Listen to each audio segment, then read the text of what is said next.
واقعہ کربلا اس سے ریلیٹڈ نہیں ہے کہ جی ان کے اوپر پانی بند ہو گیا، ان کے اوپر ظلم ہوا، کتنے بندے شہید ہوئے، یہ سیکنڈری چیز ہے۔ اصل چیز ہے کربلا ہوئی کیوں نبی علیہ السلام کی محنت کو 50 سال کے اندر اس لیول تک پہنچا دیا گیا کہ ہزاروں صحابہ زندہ ہیں اور نبی صلی اللہ علیہ وآلہ وسلم کی پوری اولاد ذبح کر دی جاتی ہے۔ ہم تو یہ کہہ نہیں رہے کہ کیسے ذبح کیا انہوں نے، آری چلائی تھی یا تلوار چلائی تھی، یہ تو واقعہ کربلا تو سب کو پتہ ہے، ان کی شہادت بھی سب کو پتہ ہے۔ جامعہ ترمذی میں حدیث ہے حسن و حسین جنتی نوجوانوں کے سردار ہیں اور ان کی والدہ جو ہے وہ جنتی عورتوں کی سردار ہیں، اور المستدرک الحاکم میں حدیث ہے حسن و حسین جنتی نوجوانوں کے سردار ہیں اور ان کے والد ان سے بھی بہتر ہیں۔ تو یہ تو ڈیفینٹ حدیثیں ہیں، یہ تاریخ تو نہیں ہے، نبی علیہ السلام کے فرامین ہے۔ تو ان کی موجودگی میں ان کے ساتھ یہ کچھ کیا جائے تو ہم نٹی گریٹیز میں نہیں پڑھتے، ہم اس تھیم کے اوپر کہ یہ کون سی چیز تھی جس نے خلافت راشدہ کو ملوکیت میں بدل دیا، ہم اس تھیم کے اوپر بات کرتے ہیں۔ ہم کہتے ہیں چھوڑ دیں، بندے ہندے چھوڑیں، الٹیمیٹلی کیا نکلا ہے، کس کی وجہ سے ہوا ہے، وہ تو احادیث کی کتابوں میں موجود ہے۔ ہم کب کہہ رہے ہیں خفیہ کیمرے لگا گئے جی کس نے گولی پہلا تیر کس نے چلایا، یہ وہ ہم تو بتا رہے کس کے دور حکومت میں ہوا اور ان کا اپنا کردار کیا تھا، اس کو کس طریقے سے لا کے تخت پہ بٹھایا گیا، وہ ساری کی ساری چیزیں تو سامنے ہیں۔ وہ تاریخ کی کتابیں نہیں ہیں، حدیث کی کتابیں ہیں۔ اگر آپ کہتے ہیں کہ بخاری مسلم سے ہم نے صرف رفع الیدین کی حدیثیں لینی ہیں یا ایمانیات کی حدیثیں لینی ہیں اور باقی جو بخاری اور مسلم میں آل امیہ کی بدماشیوں کو ننگا کیا گیا ہے وہ ہم نے نہیں لینی ہے، تو سر پھر آپ اپنے آپ کو کلیئر کٹ، پھر ہم آپ سے واقعہ کربلا نہیں ڈسکس کریں گے، حجیت حدیث میں بات کریں گے۔ آپ کو اپنے آپ کو منکرین حدیث کہنا پڑے گا، یہ آپ اسکروٹنگ کیسے کریں گے؟ اس سے بڑی بات مجھے یہ بتائیں کہ عظمت صحابہ بڑی چیز ہے یا عظمت محمد رسول اللہ صلی اللہ علیہ وآلہ وسلم؟ تو بریلوی یہی تو رونا رو رہے ہیں، وہ کہہ رہے ہیں کہ قرآن میں تھوڑی آیات ہیں، آپ پھر مڑ مڑ کے پڑھتے ہیں قل انما انا بشر مثلکم، اس میں تو نبی علیہ السلام کی تنقیص ہو رہی ہے، تو ہم ان کو کیا کہتے ہیں کہ تنقیص مقصد نہیں، نعوذ باللہ نہ ہو رہی ہے، آپ افضل البشر ہیں لیکن آپ کی سپیشیز بشر ہے، یہ ہم اپنا عقیدہ سمجھتے ہیں، وہ اس کو تنقیص شمار کرتے ہیں۔ تو پھر اس وقت آپ بھی بریلویوں کی بات مان کے تو یہ آیات پڑھنا چھوڑ دیا کریں، آپ کہتے ہیں نہیں آیات ہے کیوں نہ بیان کریں، تو ہم بھی کہتے ہیں احادیث ہے کیوں نہ بیان کریں کہ صحیح بخاری میں حدیث ہے 2812 عمار کو ایک باغی جماعت قتل کرے گی، وہ جماعت دوزخ کی طرف بلا رہی ہوگی اور عمار ان کو اللہ اور جنت کی طرف بلا رہا ہوگا۔ اب اس کے نرغے میں جو آتا ہے وہ آئے، میں اپنے نبی سے ٹکر لے لوں آپ لوگوں کے منہ کا خیال رکھتے ہوئے کہ میں نبی علیہ السلام کو کہوں کہ آپ نے کیوں ایسی بات کر دی کہ مولا علی کے مخالفین کو آپ نے دوزخ کی طرف بلانے والی جماعت کہہ دیا، تو لیں آپ ٹکر، جائیں سیدھا دوزخ میں، اور تھوڑی جرت کریں آپ یہ کہا کریں کہ اے اللہ، اپنے لیے کہا کریں کہ اللہ تعالیٰ آپ کا حشر یزید اور یزید کے آباء و اجداد کے ساتھ کرے اور اس کی اولاد کے ساتھ۔ ہم کہتے ہیں کہ اللہ تعالیٰ ہمارا حشر جو ہے وہ مولا حسن حسین، مولا علی علیہ السلام اجمعین اور اہل بیت کے ساتھ کرے، آمین۔ اور آپ میں تو اتنی جرت نہیں آپ یہ بات بھی کر سکیں کیونکہ ان کو پتہ ہے۔ تو نبی علیہ السلام کی احادیث کو بیان کرنے کو یہ سمجھتے ہیں کہ جی اس سے مصیبت کھڑی ہو جائے گی، تو اپنے آپ کو منکرین حدیث ڈکلیئر کریں، پھر حجیت حدیث کا مقدمہ ڈسکس ہوگا، پھر کربلا نہیں ڈسکس ہوگی۔ اور یہ ٹی وی پہ بھی آ کے مولوی بیٹھے ہوتے ہیں، سنیوں کے بھی شیعوں کے بھی، مڑ مڑ کے جی وہ یزید نے یہ کر دیا، وہ یزید نے کیا کیا ہے یار؟ وہ تو سسٹم کا نمائندہ بن کے آیا جو پیچھے سے خراب تھا، یزید کو لے کے بیٹھے ہیں، یزید یزید یزید یزید، بھائی پیچھے سے معاملہ خراب ہوا۔ اگر نہیں یقین آتا تو یہ بخاری مسلم کی میں نے آلموسٹ 200 سے زیادہ احادیث مین اسٹریم کی کتابوں سے اکثر بخاری مسلم جمع کیے، پڑھیں، اور سر میں نے تو ان کو چیلنج دیا ہے یہ حدیثیں پڑھ کے نا اپنے ممبروں سے صرف ان حدیثوں کی تشریح اپنی پبلک کے سامنے کر دیں، نہیں کر سکتے، تو وہ لعنت کے مستحق تو ہو رہے ہیں حق چھپا کے، اور قیامت دن کے منہ پہ لگام ڈالیے، اور پھر مڑ مڑ کے کہتے ہیں نہیں جی وہ کچھ چیزیں خاص ہوتی ہیں وہ عوام الناس کے سامنے نہیں کرنی چاہیے، وہ صحابہ کرام بھی بعض اوقات ایسی باتیں پبلکلی نہیں کرتے تھے۔ میں نے اس کے اوپر بڑا ایک میرا کلپ ہے یوٹیوب پہ، مولا علی سے متعلق 5 جھوٹ، تو میں نے کافی ساری چیزیں اس میں ڈسکس کی ہیں، لیکن میں یہ کہتا ہوں کہ اللہ کے بندو جو چیزیں نبی علیہ السلام نے منع کی ہیں بیان کرنے سے وہ تو ہم ڈسکس کر بھی نہیں رہے. میں نے آج تک آپ کو منافقین کے نام بتائے؟ آپ نے حذیفہ ابن یمان کو بتائے تھے نا آپ صلی اللہ علیہ وسلم نے؟ صحیح بخاری میں آتا ہے. تو میں نے آپ کو بتائے، آپ رازدار رسول تھے، ختم ہوگی بات. میں نے کبھی ڈسکس کی ہے؟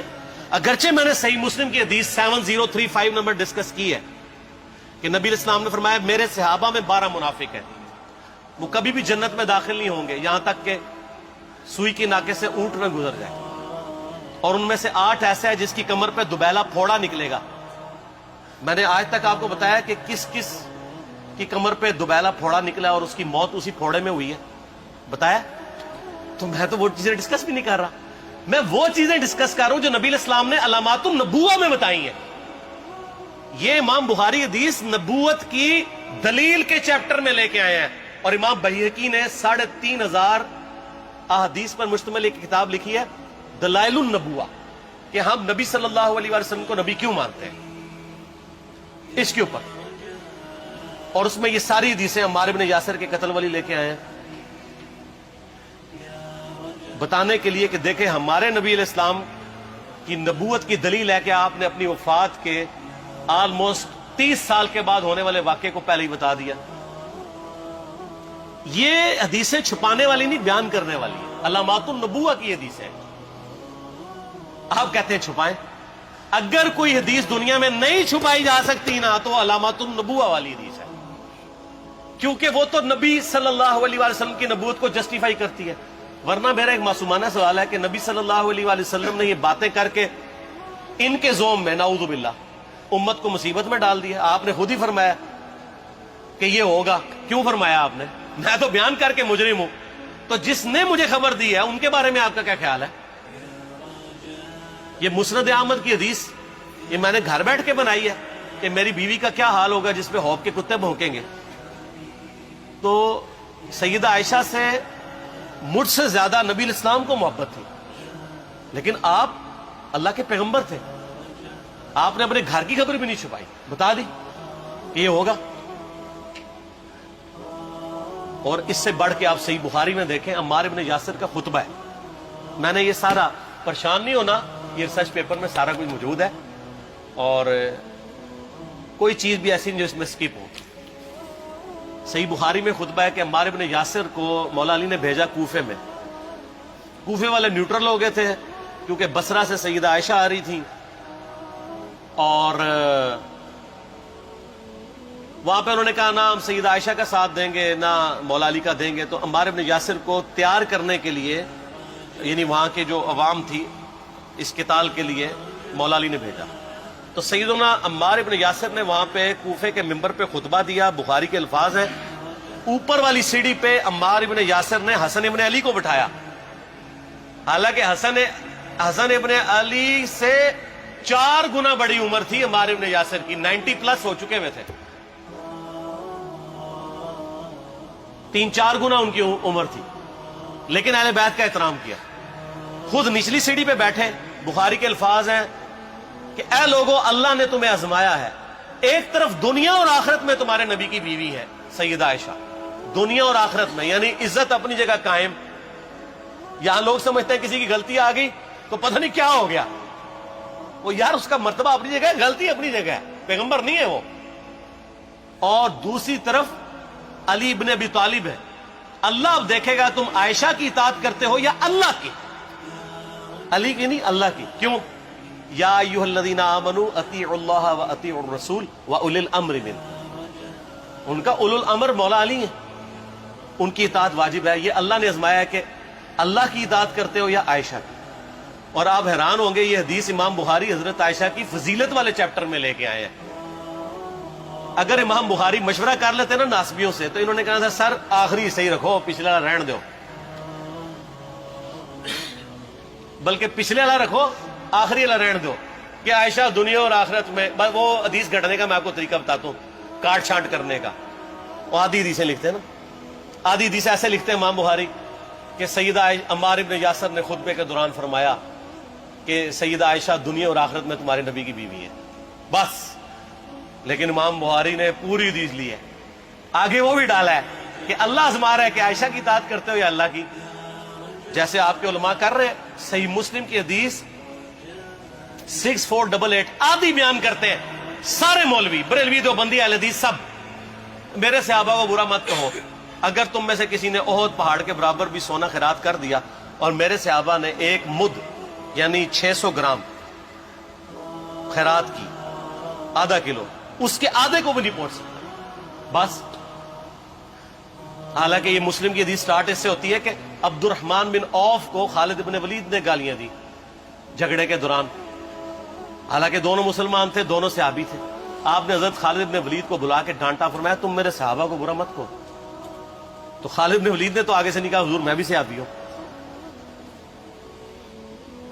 ان کو پتا تھا کہ عبد الرحمن بن عوف نے اس وقت اسلام قبول کیا جب اسلام کا مطلب تھا مار، تکلیف اٹھانا، اور خالد بن ولید نے گولڈن پیریڈ میں صلح حدیبیہ کے بعد اسلام قبول کیا۔ میں اب تم لوگ یہ کر رہے ہو، تم لوگ اگر احد پہاڑ کے برابر بھی سونا خیرات کر دو، یعنی صلح حدیبیہ کے بعد والے لوگ میرے ان کے برابر نہیں ہو سکتے۔ اور جو فتح مکہ پہ معافی مانگ کے مسلمان ہوئے ہیں طلقاء، مؤلفۃ القلوب آل امیہ، ان کا تو لیول ہی کچھ نہیں ہے۔ یہاں تو خالد بن ولید کے بارے میں یہ بات کی جا رہی ہے، اور پھر وہ مؤلفۃ القلوب اپنے زمانے میں ممبروں پہ سب و شتم کروائیں سیدنا علی پر، تو سب سے پہلے تو ان کو کہنا چاہیے جن کے بارے میں حدیث تھی کہ تم صحابہ کو گالی مت دینا۔ ہم نے تو خیر کبھی دی بھی نہیں ہے۔ اور میں یہ آخری جملہ ان کو ایسا بولتا ہوں کہ جو ان کے دماغ تک ڈرل کر جائے گا کہ آل امیہ نے جو کچھ اپنے دور کے اندر سیدنا علی کی گستاخیاں کی ہیں نا، ہم نے تو ویسی کوئی ایک گستاخی بھی آل امیہ کے بارے میں نہیں کی ہے۔ میں نے آج تک آل امیہ کے اوپر بائی نیم کسی کے اوپر لعنت کی ہے؟ حالانکہ یہ مولا علی پہ کرتے رہے، یہ ہے لعنتی خود ہو گئے نا، جب مولا علی پہ لعنت کی تو لوٹ آئی۔ مسند ابی اعلیٰ میں صحیح سند کے ساتھ حدیث موجود ہے، مسند احمد میں بھی موجود ہے کہ سیدنا علی کو جس نے گالی دی اس نے رسول اللہ کو گالی دی صلی اللہ علیہ وسلم۔ جب ام سلمہ نے کہا تھا، شیخ زبیر صاحب نے اس کو تحکیم میں صحیح لکھا ہوا ہے فوٹ نوٹ کے اوپر، کہ لوگوں تمہارے ممبروں پر رسول اللہ کو گالیاں دی جاتی ہیں، تو انہوں نے کہا معاذ اللہ، ہم کب کہیں گے، ایسا نہیں ہو سکتا۔ تو ام سلمہ نے کہا تم لوگ علی اور اس سے محبت کرنے والوں پہ گالی گلوچ نہیں کرتے ہو کیا؟ جبکہ میں نبی کی بیوی کہتی ہوں کہ سب سے زیادہ رسول اللہ سے محبت، سیدنا علی سے محبت نبی صلی اللہ علیہ وآلہ وسلم کرتے تھے۔ لہٰذا جب یہ تم کہتے ہو نا علی پر لعنت، علی سے محبت کرنے والوں پہ لعنت، تو یہ لعنت تو تم نبی علیہ السلام تک لے کے جا رہے ہو نعوذ باللہ، کیونکہ علی سے محبت کرنے والا پہلے نمبر پہ نبی صلی اللہ علیہ وآلہ وسلم ہے۔ اور پھر کہتے ہیں سب کا مطلب وہ تنقید ہے، اور نہ، پرانیاں گلاں، پرانے بابے، پرانے بزرگ جھوٹے ہو۔ صحیح مسلم کھولو 6229 غدیر خم سے اگلی حدیث، لعن اللہ ابا التراب کے الفاظ ہیں، مٹی والے ابن ابی طالب پر لعنت، یہ الفاظ موجود ہے۔ سب کا ترجمہ لعنت ہی ہے، تنقید نہیں ہے۔ اچھا پھر میرا معصومانہ سوال ہے کہ اس کا مطلب ہے صحابہ پہ تنقید کرنا اچھا کام ہے؟ کہیں گے نہیں۔ تو بتاؤ یہ برا کام کون کرتا تھا؟ شیعہ کا ابا کون ہے؟ رافضیوں کا ابا کون ہے؟ آل امیہ۔ تو لہذا شیعہ نو میں کہنا کہ تسی شیخین کے اوپر بکواس اور تبرہ کرنے کی بجائے نا آپ لوگوں کو حقائق بتائیں کہ ٹوٹی کمند کہاں۔ یہ سب مجرمین آل امیہ ہے، اور یہ آل امیہ اور بنو ہاشم کی لڑائیاں نبی علیہ السلام کی بعثت سے پہلے چل رہی تھی، صدیوں سے چل رہی تھی۔ وہ تو پھر اللہ نے بنو ہاشم کو نبوت کے لیے چنا تو ان کو یہ پھر جیلسی ہضم نہیں ہوئی، وہ چیز آگے چلتی رہی۔ خیر چھوڑ دیں، ایک تلخ ٹاپک ہے۔ صلاۃ بر محمد و آل محمد، اللہم صلی علی محمد و علی آل محمد۔ ٹھیک ہو؟